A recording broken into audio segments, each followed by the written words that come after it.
meeting, and I will gladly lead you in a pledge to the flag. Please stand as you are able. Allegiance to the flag of the United States of America.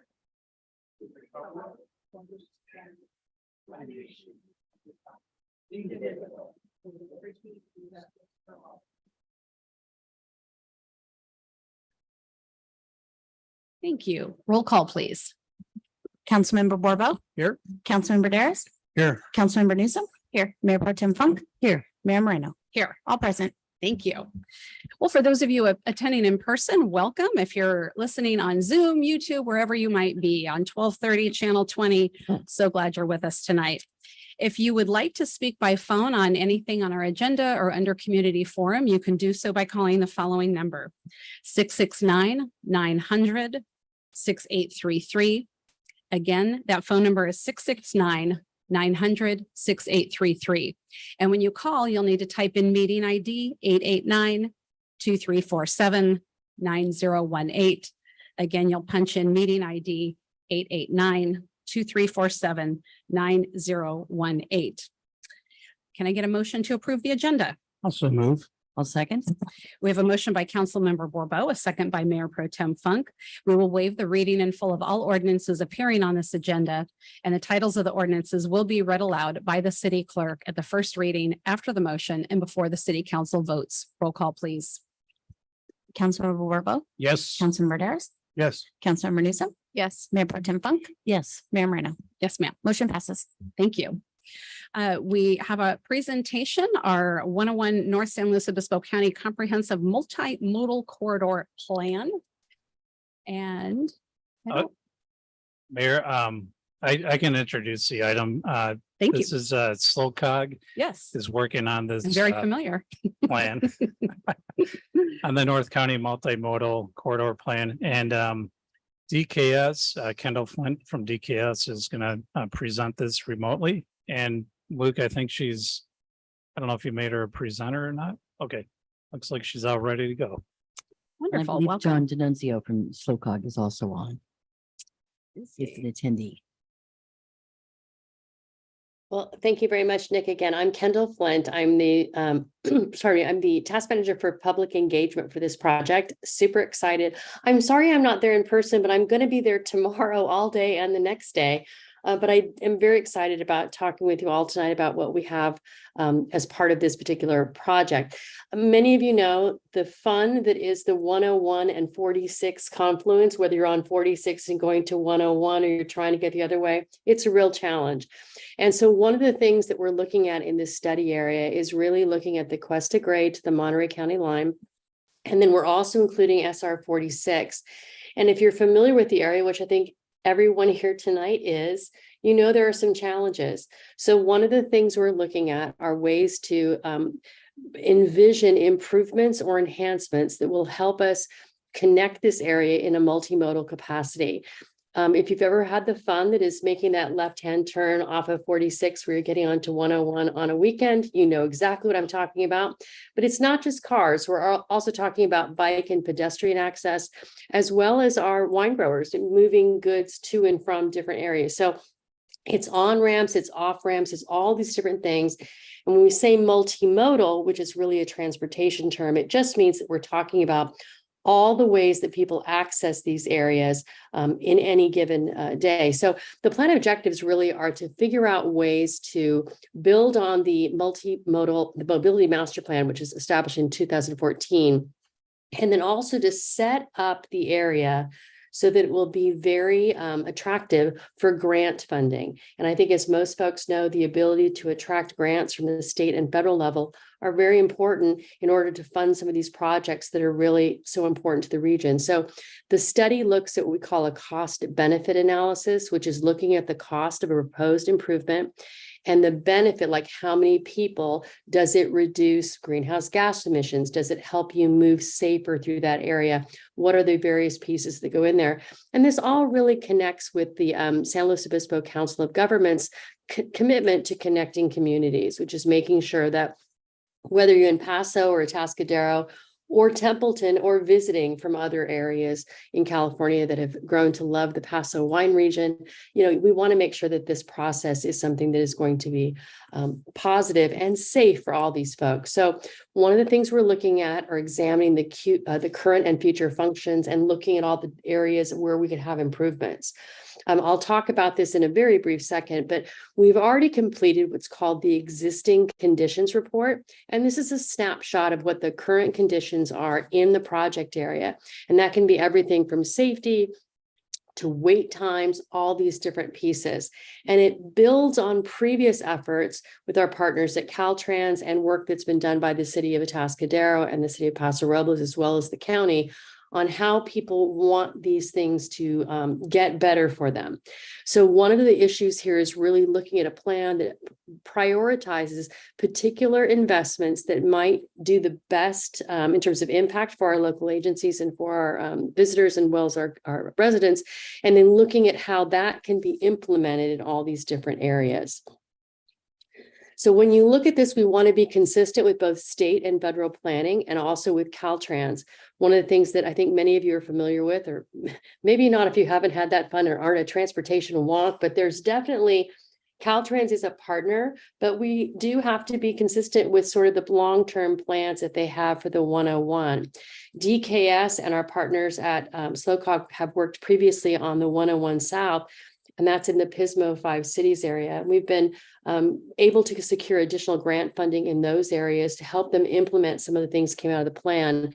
So that's one of the things we want to do with this effort. So certainly we want to be consistent with Caltrans. We want to be consistent with all of the smart mobility things.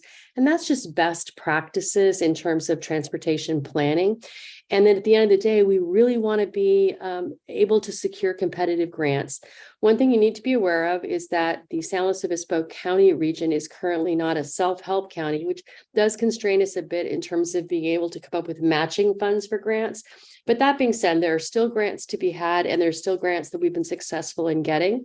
So this is something that we're trying to do with the plan to really make that case about why these things and these improvements are so important to the San Luis Obispo County area and specifically to that North County area in general. Now, one of the things we look at are parallel routes.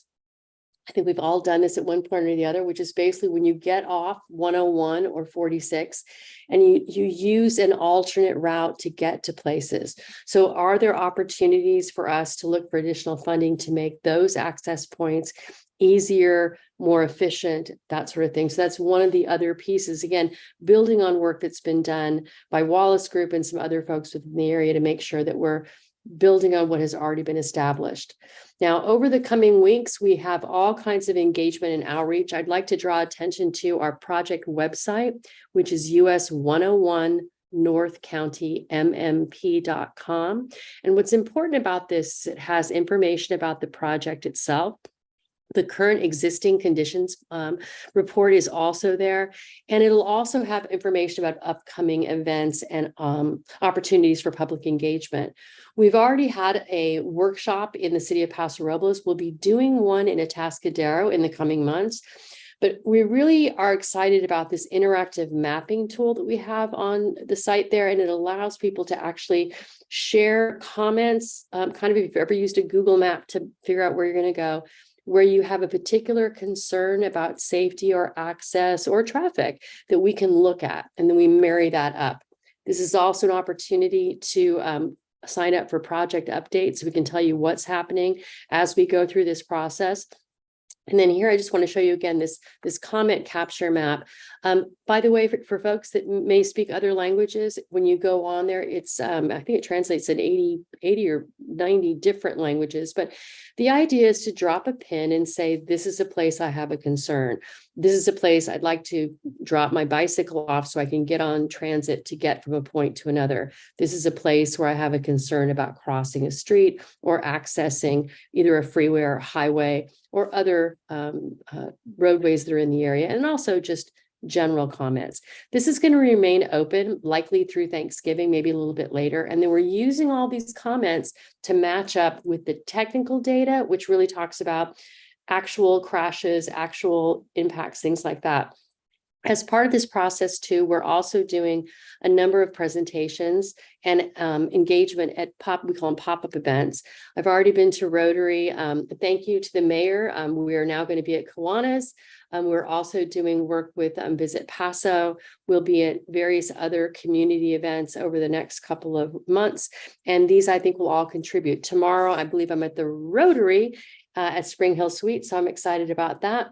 But again, we really want to get as many people as possible on this comment map. So for those of you in office and staff, and actually people that are watching, if you can share this information with your social networks and whatnot, the more people we have commenting, the better off we are. So there are basically 3 major contacts for this. John D'Annunzio, who is on the call tonight. John is actually our project manager for the San Luis Obispo Council of Governments. Jim Damkowicz is the DKS project manager. And then this is my information for outreach. If you have a group or you have questions or you want a presentation, please feel free to contact me. Oh, I just realized my email is misspelled. It's actually DKS, not DSK. I guess I should have had another person look at that tonight, but the phone number is correct. And that's actually the best way to get me anyway. So I appreciate the council's time tonight and the ability to make this presentation. And with that, I'm available to answer any questions you might have about the process or our next steps. Thank you, Ms. Flint. I will look to my colleagues and see if there are any questions that we have this evening. I'm not seeing any. Thank you very much for being here, and Mr. D'Annunzio for you being present as well. And we will look forward to the continued outreach. And thank you for expanding like you have. We really appreciate it.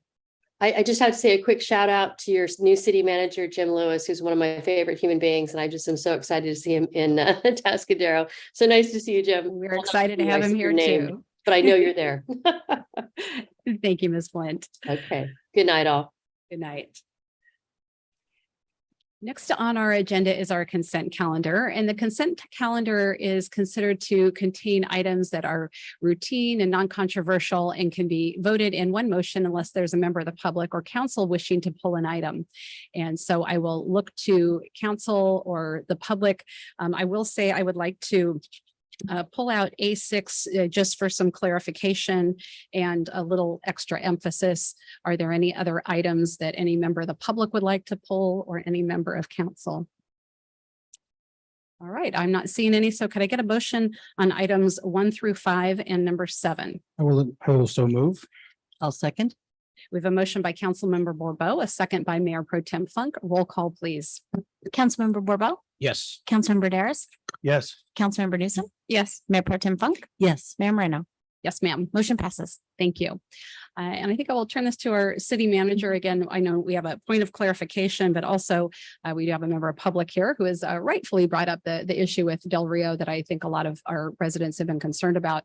And so to give a little bit more emphasis to that and airtime to it. Sure. Thank you, Mayor and members of council. We are pleased to have item A6. This is really an effort to repair many of the streets are still damaged from the last series of storms.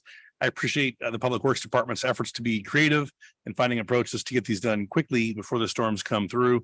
I did want to highlight that we are asking for an allocation for the Del Rio road repairs. You had heard that brought up at a prior meeting.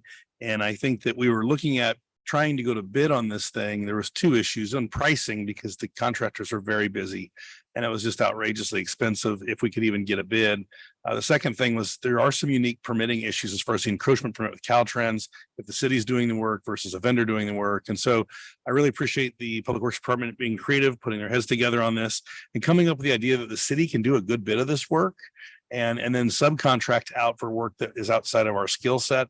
I think this will be a great training opportunity for our staff. I know our Matt Pigeon's looking forward to getting out there. This is his former life, playing in pavement and then working with a business partner. So I think 75,000 should get us there, but more important, we have a plan to attack this work and have it done before Thanksgiving. So I think I can confidently say that. And I know this was of interest to the community and the council. And we know that intersection bears a lot of traffic coming off the west side. It's very heavily traveled and it's important. So I appreciate that with your action tonight, we can get to work on this. Thank you. So Matt has a little bit of an ulterior motive. It's not just very nice. I will look to Mayor Pro Tem and anyone else having questions, flag me down. One additional question, Mr. City Manager, on that item. Just one of the elements was the repairs on Santa Cruz Road where the storm drainage had been damaged in the area around a culvert. And since the repairs are to the slope, I wanted to make sure that, can you assure us that the repairs being done address what's needed for a long-lasting addressing of that I think problem? maybe the city engineer can answer that. I can tell you, yes, we believe this is the right repair because the culvert was plugged up from debris and the water ran over the road and caused the damage. So making sure the culvert is operational and that the slope is repaired, I think is the correct approach. But maybe the city engineer wants to add to that. Sure. That's a great question, Mayor Pro Tem Funk. We actually had Ye and Associates, a geotechnical engineering firm, go out and evaluate it on our behalf. And they came back with a recommendation that we're going to implement, but it's basically rock slope protection, making sure the culvert gets cleared out, which we can. It's a very steep slope holding up the road and, further degradation of that slope. We just need to protect it. So it'll be fabric and rock placed over it, a riprap as they call it. So pretty simple repair, but it's very steep and a tall slope as well. So it will be a little tricky, but it will be a long last repair to answer your question. Great. And I know city staff was out before the January storms and between the two various storms, clearing culverts and trying to make sure that they were ready in advance. And so I assume that do we know why this culvert happened to plug up? Was it just because there hadn't been a storm of this magnitude for such a long time? I'm not so sure if it was a plug culvert. There's a drain inlet across the street and the road is tipped towards the inside of a curve. And it's very steep. It's almost to the very top of Santa Cruz. So it's a long ways out there. But the road is steeper coming down. Looking at it from my, professional opinion, I think the water somehow ran off. Maybe it came down so fast on that road that it just skipped right past that culvert, or the inlet got overwhelmed. Maybe it wasn't even plugged. It just got overwhelmed by the storms and the intensity of the rains. But whatever happened, it did start, flowing off the road over that bank in a location it should not have. And it scoured that out. And, what's left is what we have. Okay, thank you very much. I see no other council comments or questions. I'll open it up to the public. If there's any member of the public wishing to speak on this item, is there anyone in chambers? I am seeing none. Anyone on Zoom? You could raise your hand. Seeing none, we'll go ahead and close any public comment on this item, and I will ask for a motion on A6. I'll move approval of item A6. I'll second. Motion by Councilmember Borbo, a second by Mayor Pro Tem Funk. Roll call, please. Councilmember Borbo, Yes. Councilmember Daris, Yes. Councilmember Newsom, Yes. Mayor Pro Tem Funk, Yes. Mayor Moreno. Yes, ma'am. Motion passes. Thank you. Next on our agenda are updates from the city manager, Mr. Lewis. Thank you, Mayor, members of council. I have several. I appreciate your patience, but trying to parse through what was important was difficult. So first of all, I want to thank the Friends of Atascadero Lake and the volunteers who came out to Atascadero's annual Lake Perimeter Cleanup Day last Saturday. Quite a bit of work was done by individuals and the contractor, and I really appreciate the work that they did. And our public works team getting the tools and the work out there. Volunteers worked for 6 hours to remove weeds, small limbs, and brush. And we had several dumpsters take material away. I was out there yesterday. There still is a good bit of material out there. And I admit that's a bit frustrating, but we are coordinating efforts to get that picked up very soon. So I know that we need to get that done, and I beg people's patience. But the lake is more beautiful and the path is much more open. So it looks great. Last week, switching gears, we received a $10,000 donation to the Charles Paddock Zoo. We're grateful for the Chamber of Commerce and the Lakeside Wine Festival Committee for these proceeds raised at the 26th Annual Wine Festival. So big thank you to everyone involved. It's great that our community comes out to support the zoo we so love. And there's a beautiful picture of you all and others with the check for $10,000. And Alan I smiling. wonder if that big one will cash. Do we try that or that? Maybe we can cash that one and the little one, see what happens. Okay, downtown pavement project. So this is exciting. A lot of work downtown.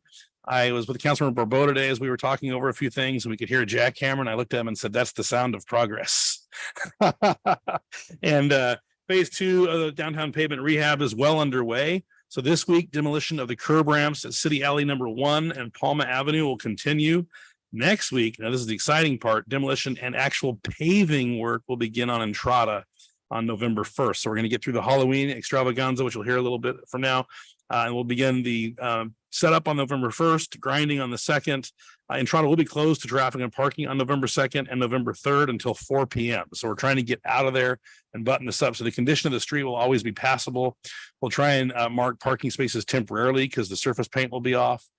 We're really working to make this as least interruptive as possible, and that for the evening crowd, you'll be able to park on Entrada. So we're trying to work through this, and November 6th, if needed, sidewalk access will remain open. So the good news here, we are sending staff around to talk to business owners there, but also we'll be done with Entrada and Traffic Way well before the holiday season. And that was a commitment that we made to you, and that will hold now that we have a contractor on board and the work is scheduled. So we're grateful for that.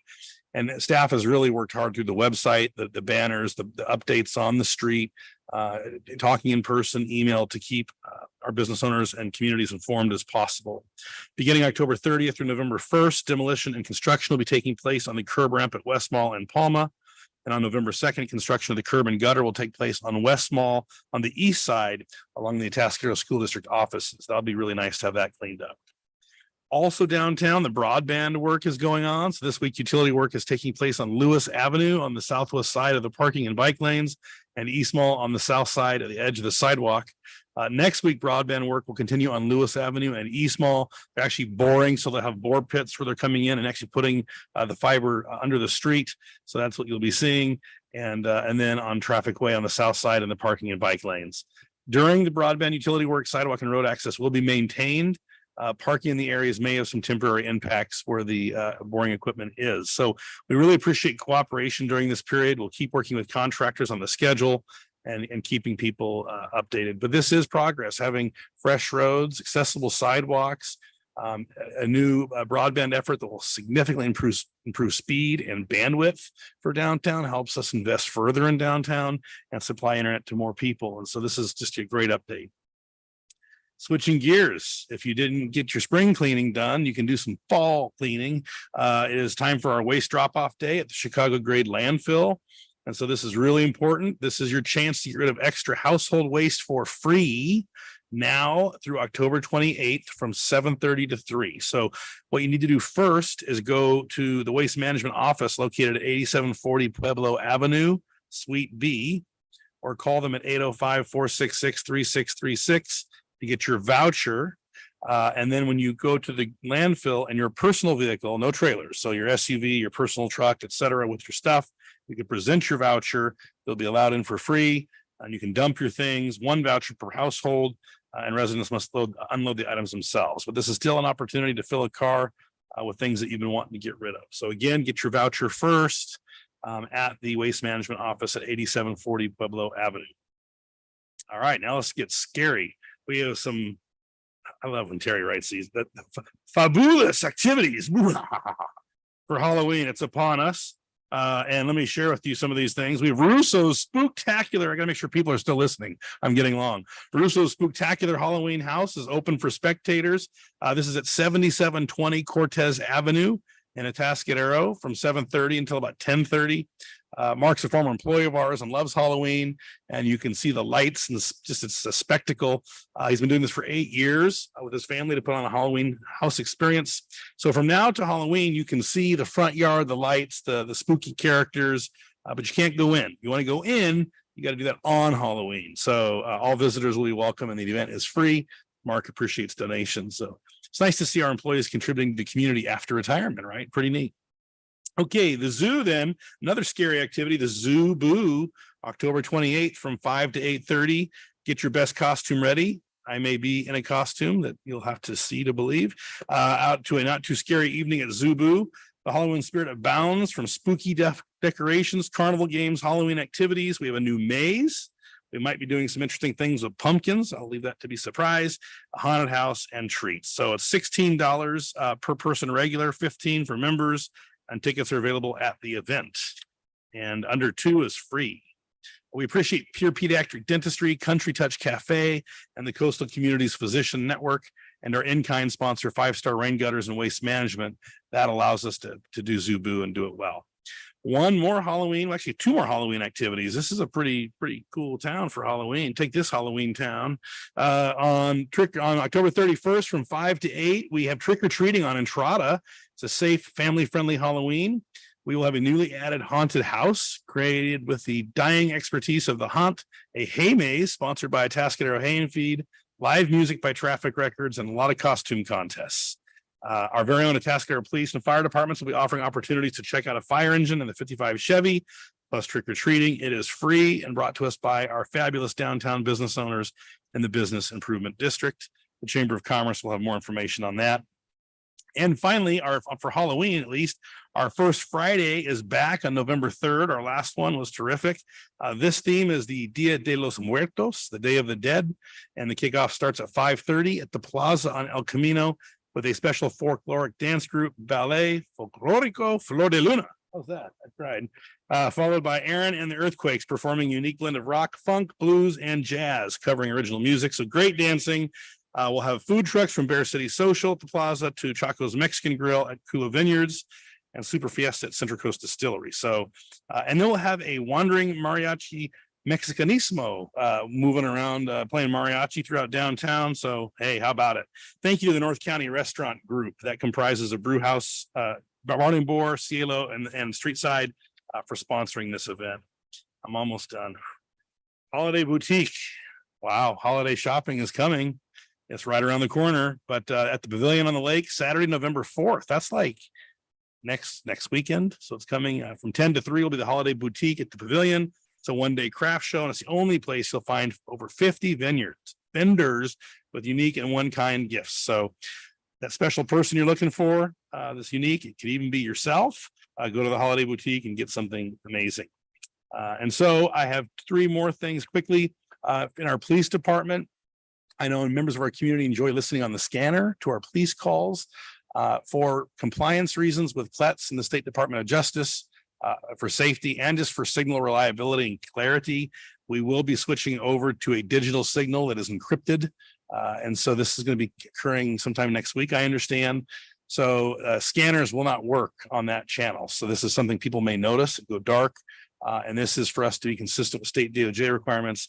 And the digital signal is much safer for our officers because it's a stronger signal with some clarity. And so that's occurring.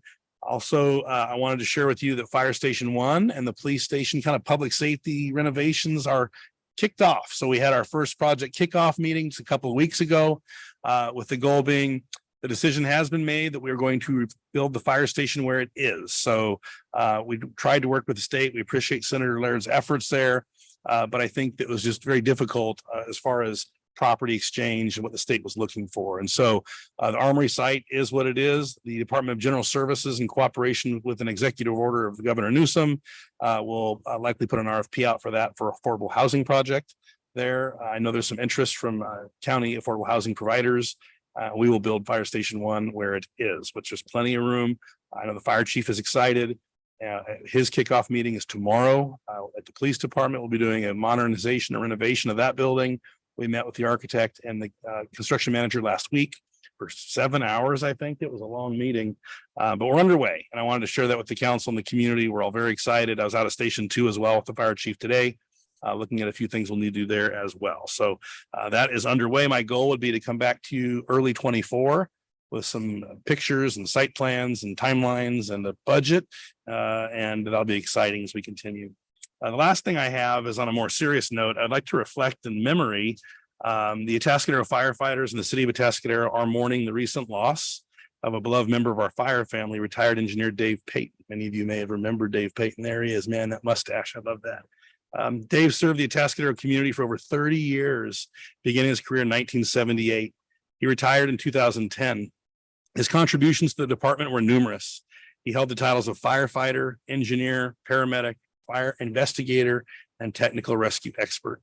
He was a great mentor to so many of our members who worked with him through his fire service career. He truly made a profound impact on our fire department, both professionally and personally. He passed away recently after battling cancer.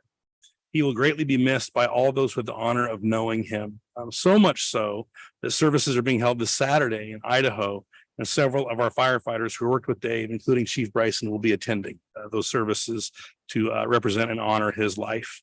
And so we are very sorry on the loss of Dave, and we send our sympathies to his family. Thank you. Thank you very much. And yeah, I see several members of our fire department here, and just our condolences for your loss. I know we all know how tight you are as a family, and it goes, it extends back many years. And so we just our hearts go to you, and of course to Dave's family.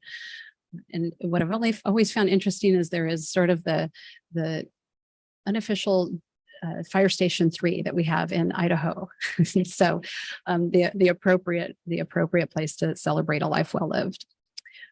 Thank you to our city manager for a very thorough report. We have a lot going on here in the city, and thank you to staff. I think I speak on behalf of the entire council. You are all doing a tremendous job. There are big projects, big things in the works, still dealing with the storms, events, all of the things that keep our city running and keep us vibrant and thriving. You're all just, you're on top of it. And thank you so much for what you're doing. I will ask if there are questions. Yes, Mark. Thanks. Just a quick question on the fire station 1. Is that going to be a complete rebuild? Is any part of that building going to be salvaged to try to use? I don't see that being as a viable option, but I'm just curious. I just want to make sure everybody knows. No, I think we're looking at a complete So rebuild. is it going to be a complete tear down? That's good. All right. Yeah, and also we're looking to include an emergency operations center and additional bays, appropriate living arrangements. Yeah, I know it's going to be much bigger. It needs to be much bigger. So, all right. Exciting. Thank you. And I would ask the city manager, if we talk with HCD or DGS about possibly using the Armory site as staging temporary fire station, what will that look like? I did. So that's very important. We want to keep fire operations near where they are, and having a staging area is very important for allowing construction to be efficient and orderly. And so, yes, I did ask them that. I'll be connecting to the military department because it still is operated by the National Guard until the date that DGS flips over to the winner of the RFP for housing. So yes, that will be our opportunity to pursue that. Thank you. Right, we are moving on to community forum. This is the portion of the meeting that is reserved for persons who are wishing to address the council on an item that is not on this evening's agenda, but over which we have jurisdiction. Speakers are limited to 3 minutes, and we allot up to 30 minutes for community forum. If you wish to speak, we ask you to come forward to the mic and state your name for the record. We will turn on the timer so you can see the 3 minutes. And typically we don't have any topics brought up tonight do not become a subject of discussion, but oftentimes we're able to triage some things, and we do our best to do that. So welcome to our first community speaker. Good evening, Council. Jeff Hosland, community member, resident of the city. I want to commend our city for the last council meeting in correcting a wrong with a project up the street on El Camino.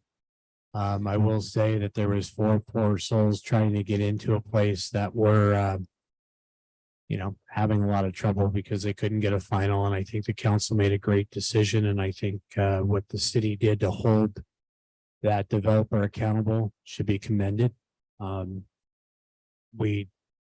This city, our council and our city manager corrected a wrong. And I think that goes a long way to show that we do look out for residents of our community, whether they're moving in or whether they're here. So on that note, I say thank you. On the second item, Public Works. Yes, I'm hard on Public Works when they don't fix roads in a timely manner, but I'm also going to defend them for a minute. I've lived in this area basically since 1981. I have seen storms every 8 to 12 years of major magnitude. The difference in last year's storm was not necessarily the fault of our public works in bad drainage and things of that nature. What's happened over the last several years is you have more building, more blacktop, more concrete, and more people that have moved in, and some people that just don't know better or that don't care and throw stuff into dry creeks because they're not used to seeing them run. And then what happens is that stuff comes down a hill in a creek or in a river, and it clogs up bridges and it creates major dams, and then it runs over roads and over culverts, and it causes a lot of issue. I lived on 41 a long time of my life. I've seen our bridge out there get washed out. I've seen water go around it. I've seen bridges have to be replaced. So I'm defending our Public Works Department and saying they did a great job on what they could battle. But it also comes down to those that live here and in adjacent areas. Don't throw stuff in the creek beds. Get rid of it.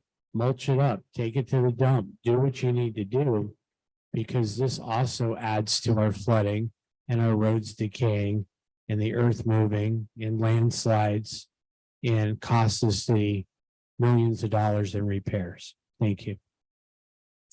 Thank you, Mr. Oslin. Yes, other members of the public here, welcome. Good evening. My name is Susie Reynolds. It's my husband Doug. And I think we're here on the right night because it seems to be a night for appreciation. And we live at the base of Pine Mountain, and our house was at the bottom of a major landslide, mudslide. And it was quite a mess. And Nick and his crew came out within 2 weeks after the storm and saw what we were dealing with and promised that we would have some help before the next storms arrived. And about 3 weeks ago or 4 weeks ago, I'm not even sure the date now, Lucas Porter and his construction crew came out from Nick's direction, and they fixed it up as much as we would hope for, even more so. We were shocked at what they were able to accomplish and did for our safety.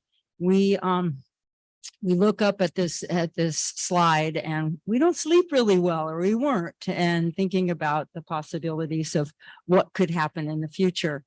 And now we look and are just so relieved, and we really appreciate, being listened to and having this action taken to protect our property and the properties of our neighbors, because it was not just us that would be affected by the next one. So thank you, Nick.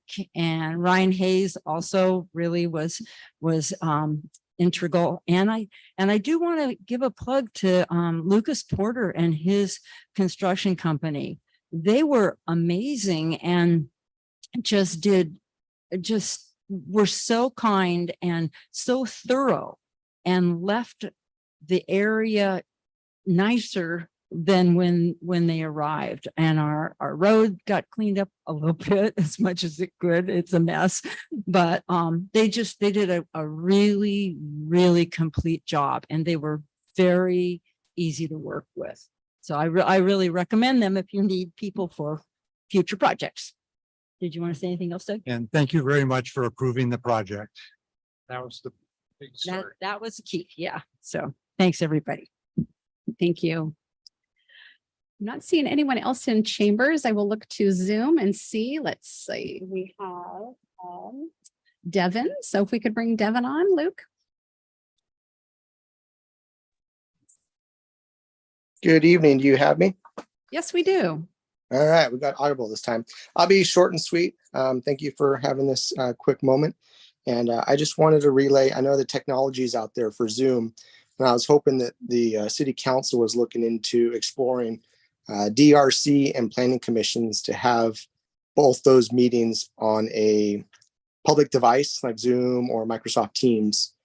Myself, I work a lot and it's hard to attend meetings, so that'd be greatly beneficial to the community. And I thank you for the night and the quick comment. Thank you, Devin. Any other members of the public? I'm not seeing any, so I'm going to go ahead and close community forum, bring that back. It is always nice to hear good news and hear thanks. So thank you. And yes, Mr. and Mrs. Reynolds, several of us, along with I think they might be back there at the elevator, but with staff and the city manager and both some congressional and state representatives, that was one of the areas that we toured and saw the damage over there. It was quite significant. So I'm very glad that we were able to help with that and prepare for the coming winter. And I will ask staff to maybe reach out to Devin and, what are the issues or opportunities, challenges when it comes to Zoom or other, access points for other types of meetings. And with that, see, we have no public hearings or management reports tonight. So we'll move on to council announcements and committee reports. And this is on our own initiative. Council members might make a brief announcement or report of their activities, and then also any standing committees that we represent the city on. We might make a brief report on that. So I will go from my right to my left. So Council Member Newsom. Thank you. We have a city schools committee meeting scheduled for next week, and that's it. I chaired the executive committee of the Homeless Services Oversight Council last week. And I'll just alert folks to three things. One is that the process of replacing the division manager for the Homeless Services Division is moving along very quickly. And we should have something fairly shortly on that by the end of the month, perhaps. Secondly, we're doing some reorganization work with the committees that HSOC is a pretty big animal with committees on housing and services and data. And we're looking at how we can organize that work and to streamline the work of staff to make sure that we have accountability and effectiveness in that work. And to that end, as chair, I authorized the creation of a coordinated entry working group. The agencies right now are implementing the data change elements that were part of the strategic plan with a new system that will give a much greater capability to the organizations to connect with each other, to work effectively, to have information in the hands of the people who are at the front lines on the outreach, so that we can move people out of homelessness into housing faster. And to that end, there's need to focus on what's called coordinated entry, which is the human process at the beginning of our homeless services providers engaging with anyone who is currently unhoused and seeking help. And then the last thing is that we initiated a discussion that will be ongoing about how to potentially streamline the process for getting people who are addicted and willing to seek treatment into treatment more quickly, so that that window up of opportunity where someone is willing to have treatment can be captured before it closes. Yes, next week on Tuesday, October 31st, the Board of Supervisors will make a decision on whether or not they want to rejoin the Integrated Waste Management Authority. So we wait to see what will happen with that. May I ask you a question on that? Certainly. Did the executive committee or even just the board in general decide how many representatives the county would be allowed if they do come back in? The IDMA board has approved what's called a rejoin or a joinder agreement. And that would reflect that the county would have one seat on the IWMA board. And so if the county elects to rejoin the IWMA, it would be with one seat on the board. Thank you. Councilmember Darris. I don't have anything to report. All right, thank you. I can say that at SLOCOG from the Caltrans report, you might remember there was that Kerberell Park and Ride kind of area that was supposed to receive some beautification and kind of a project going on. And I think they just haven't been able to find somebody to really bid on that. And they eventually, the Clean California money that they had to go to a different project. So there's, I'm going to call it vague hope that this project could come back in the future. We have to get the funding again and find a willing contractor. But for now, that is on hold. We had a mayor's meeting in Grover Beach and had the ambassador to the Mexican consul in Oxnard come speak to us. Very nice to see him and really just hear from him, just their love of our country and the way they talk about with their constituents and the people they're serving and how wonderful it is to be living here and to be part of our community. So really nice to meet the ambassador. Let's see, moving on to individual determinations. There is one that I have, and it's actually turned into three since this was published. But I'm going to ask for if I could write a letter on my own behalf, but I think it's more powerful when it comes from the entire council. And so there are two letters I would like to write in support of ECHO that would both go to the county. One is supporting their funding for the expansion of 20 beds in Paso Robles.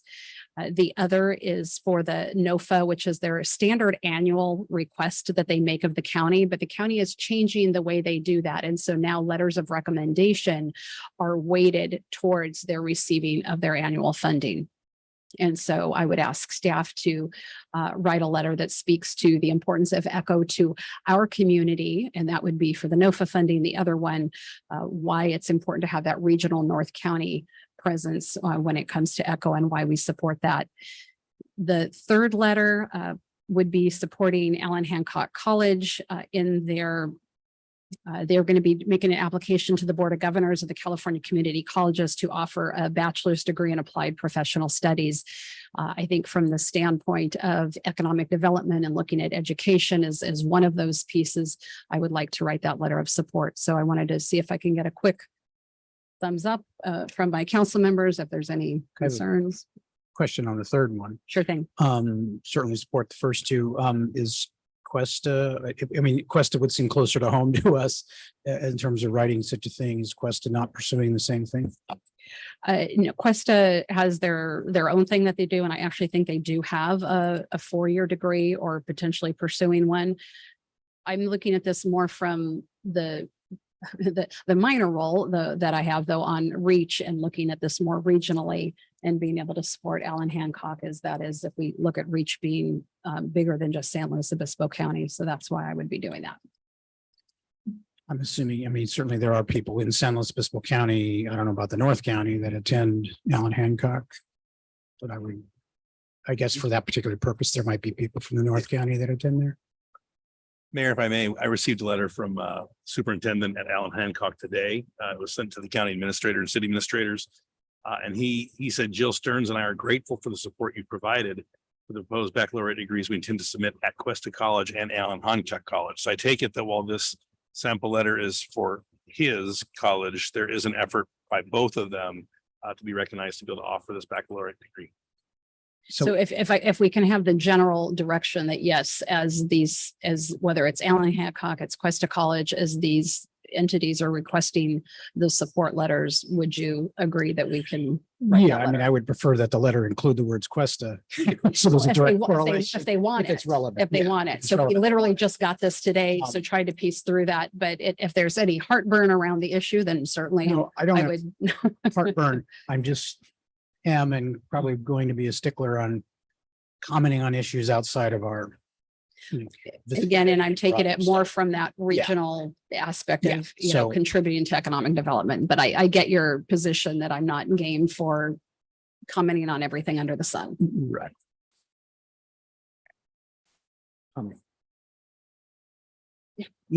Two things on the Allen Hancock. That campus also hosts our police academy and fire academy, as many of our folks may have trained there or know colleagues who have trained there. I had the opportunity to visit those facilities recently and was very impressed with the commitment to making sure that the public safety professionals in our community get the training and support that they need on a whole range of dimensions that we might not anticipate are part of that work. And I would certainly support that campus being able to expand the services that it offers and degree programs. I also would chime in on the ECHO letter and will volunteer to work with staff in crafting that letter to make sure that we hit all the right points to make that as effective as possible. We are actually working on that with ECHO, so we have a good handle on that. Thank you very much for your support. And are we good, Councilmember Borpo? All right. I think so. Any other individual determinations? All right. I am going to, just because we are at a very, so I'm going to ask, I've got a hand raised, and is this about individual determination? Or is that a hand that raised while community forum was open and I missed that? It was right after it was closed. I'm going to look to our city attorney. May I reopen briefly community forum and have this individual speak? Madam Mayor, it's your meeting. All right. I'm going to reopen community forum, and Mary, if you would like to come on, and you've got 3 minutes.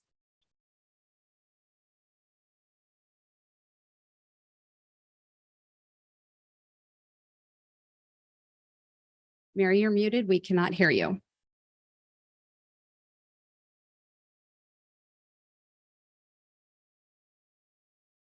Is there a way to ask her to unmute? You just did. So Mary, you need to unmute. If you should have a button that allows you to do that, or go into the lower left corner to where your audio is. All right. She disappeared, I think. All right. Community forum is closed and we are adjourned. See you in November.